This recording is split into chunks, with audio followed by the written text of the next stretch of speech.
काज़ी अहमद जी Aftab colony जे रहवासी मासूम बारड़ी सरकारी अस्पताल जे डॉक्टर जी मुबैना गफ़लत सबब दम धणी हवाले करे छॾियो। मुबैना गफ़लत ते फ़ौत थी वयल बारड़ी जे वारसनि पारां सख़्त एहतिजाज कंदे आला इख़्तियारियनि खां इंसाफ़ जो मुतालबो कयो आहे। मीडिया सां ॻाल्हाईंदी आफ्ताब कॉलोनी जे रहवासी रसूल बख़्श जतोई दाहींदे चयो त राति देर सां संदसि 10 सालनि जे मासूम पुट इरफान जतोई खे मामूली तकलीफ़ थी, जंहिं बाद हो खीस इलाज लाइ काज़ी अहमद जी सरकारी अस्पताल खणी वियो। मक़तूल बारड़ी जे पीउ इल्ज़ाम हणंदे चयो त अस्पताल में ड्यूटी ते मौजूद डॉक्टर इमरान खीस इंजेक्शन लॻाई ऐं चयो त ॿार हाणे बिल्कुलु ठीकु आहे, खीस घर खणी वञो।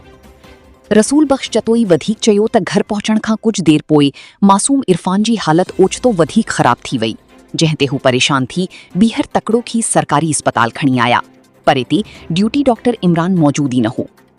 डॉक्टर जी अदम मौजूदगी ऐं बरवक़्त इलाज न मिलण सबब 10 सालनि जो मासूम इरफान तड़पी तड़पी फ़ौत थी वियो।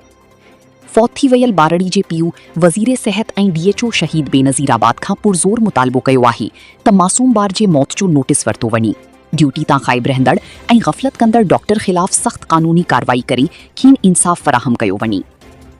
वधीक ख़बरूं ऐं अपडेट्स लाइ YouTube, Facebook, X ऐं Instagram ते विज़िट कयो।